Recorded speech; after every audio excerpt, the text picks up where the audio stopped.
Ndaphinde ndabuya kwakhona kwangale mini inye camagu. Kuyabanda ngale mina namhlanje andinqweneli nophuma phandle. Ilonto ke ndicinga into yoba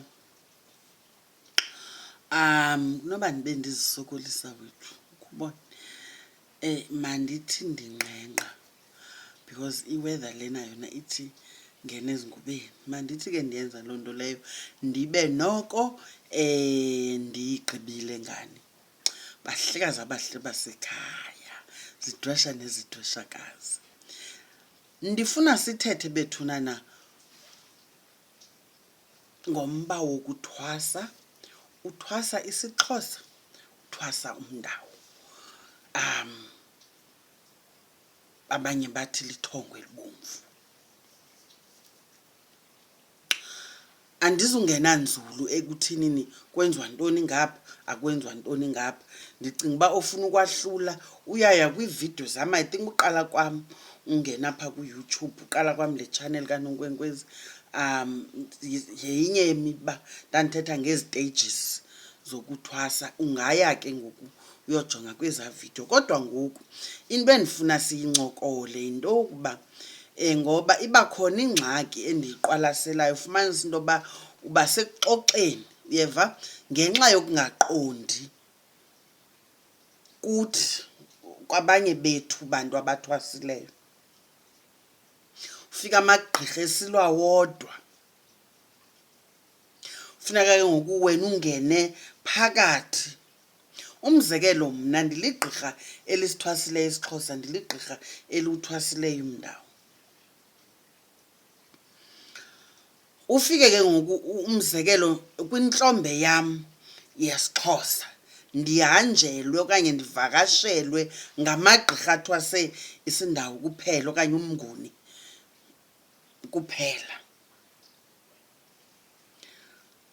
Bafune into yoba ndibabeke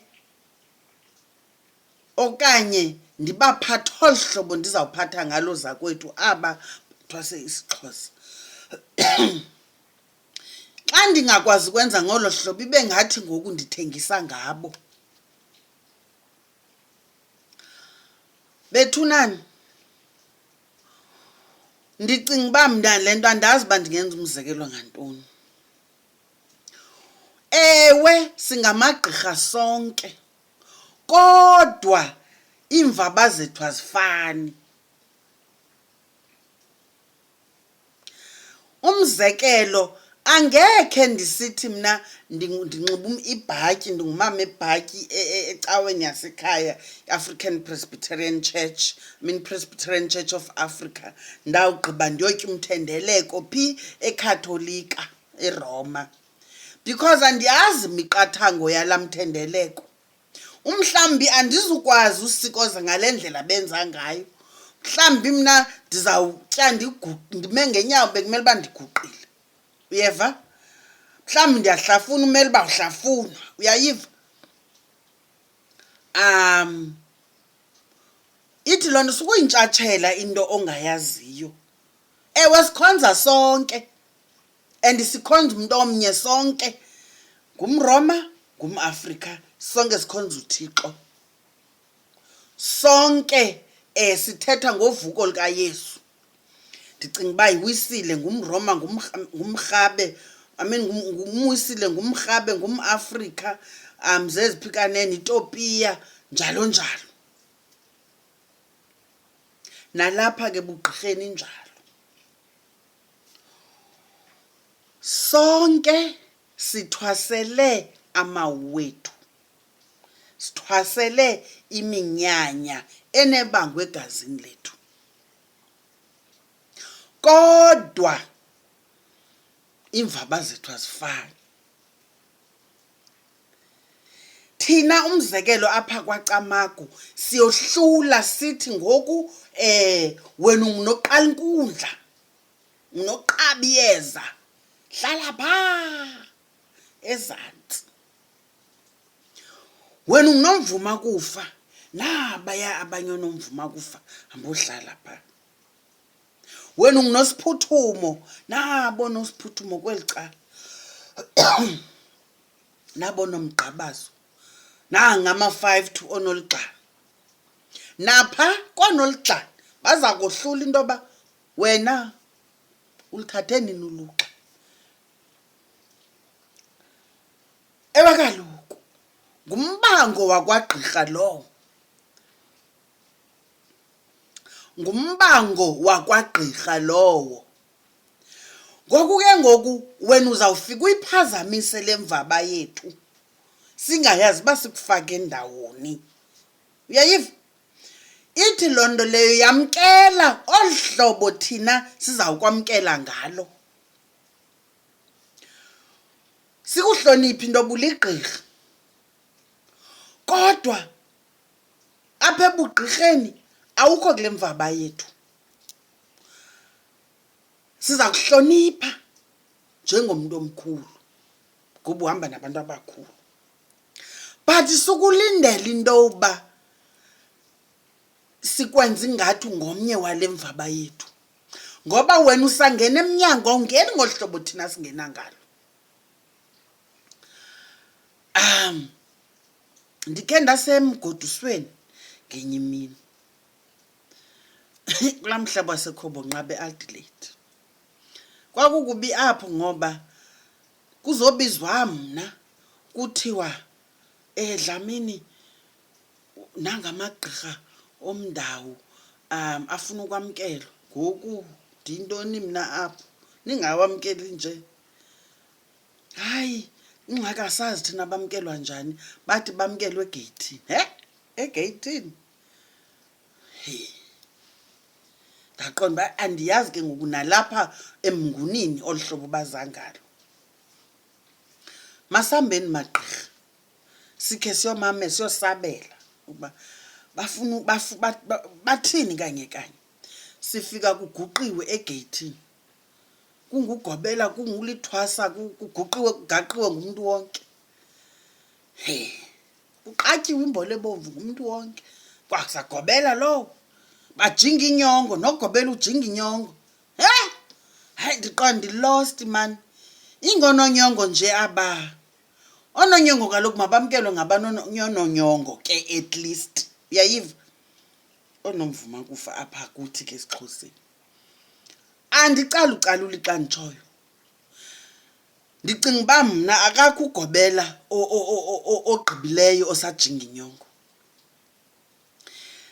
Le mithetho ilungiselela into yoba singaqhathani, masimazi ukubone, masiyazi fake man, masikwazi kohlula.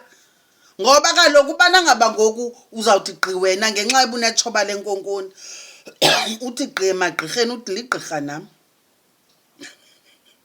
Sizawuphela sihlala namakhwenkwe efondini, sizawuphela sithungelwa ngamakhwenkwe, umthetho phakanyiswa ngamakhwenkwe. Ndiyaxelela, ayikwazeki, ayikwazeki, ayidalwanga. Uyayiva? Okanye isiko lesiXhosa ufike, ngoba ikhaya lazi into lona, lazi mahluko, ufike emzini. Ndake ndafika emzini endizalana nawo wamakhonjo, kusenziwa inkomo yazo emva kwemini. Kukho igqirha. Xa ndisithi eli gqirha eli ndiyamazi nje, and ke ngoku andikhumbule goduswa apha esiXhoseni, okanye ke at least oko kugqabaza sithi ke angama phezu kwenkomo. Ufumanisa into yoba liyamosheka ngoku isiko eli ke ngoku lalo mzi lesiXhosa, ngenxa into yoba kaloku lo mntu akaligulelanga, akalithwaselanga isiko lokuwisa inkomo emzini. Ngoku uzayiwisa hlobo lwentlanga, ngoba xa sithetha into zenyaniso, isinguni siza nobuhlanga.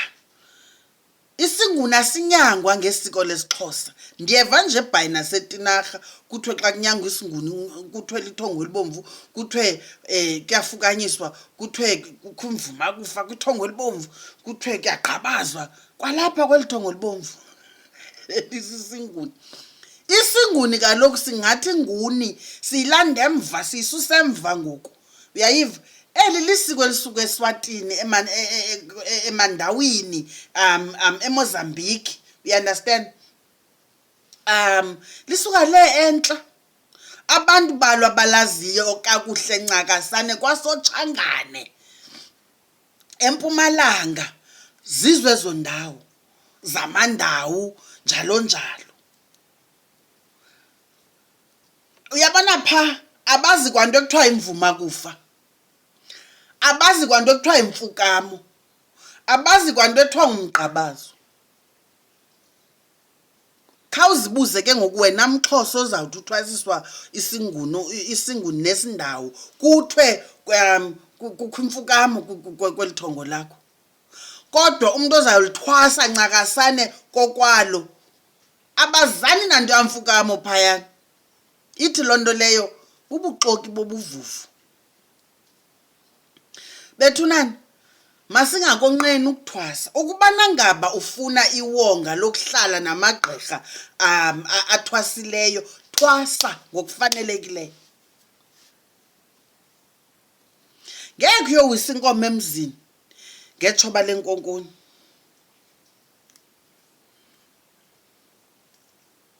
Umzekelo, inkomo kakhokho dadobawo ekhokelwa ligqirha iyowiswa ligqirha lesinguni elingazange laphuthuma nokuphuthuma, akaziwa kwakomkhulu. Uzawuthi xa ehlwayelela uza kwenza njani bethunani? Uthini xa inkqonkqoza kulaa mzi ngoba akaziwa kaloku phaa. Ndiyayazi ke le ividiyo isenoba controversial and ingandilwisa nabantu abanintsi. Qha andiyazi mani. Kudala wena ndiyicinga into yoba ndizithethe ezi zinto okanye ndingazithethi because ziyalwisa, ziyaxabanisa. Abantu abafuni sizithethe inyani ngoba umntu ufuna unyanga isiXhosa ngethongo lakhe elibomvu laseRhawutini elingenalo isiko. Bethuna. Ndikhe ndeva omnye umhlekazi ebelapha wathi uza kwenzelwa imvuma kufa ngugobela wakhe. Gobela enzela imvuma kufa kwakhe phambi koba ndiqala ithongo elibomvu.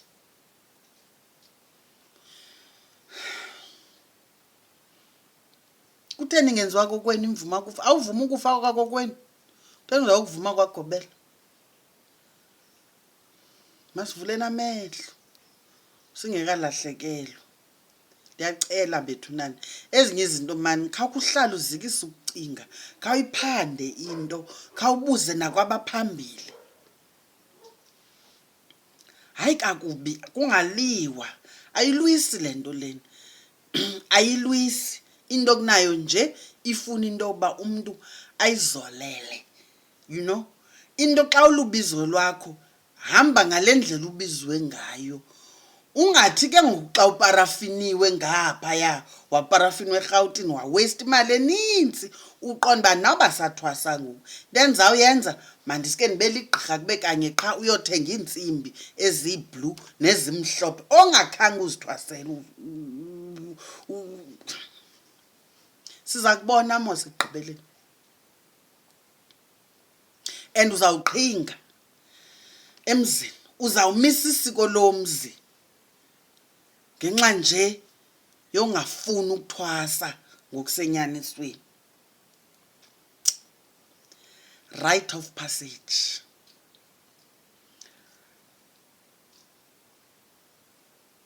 Isiko lisiko linenkqayi lidala ke futhi. Alizuva ngathi camagwini bethunani, ningandibethi. Ndiyazazi uba ndidize amahlebo namhlanje. Thixo andizalwe kuchuku.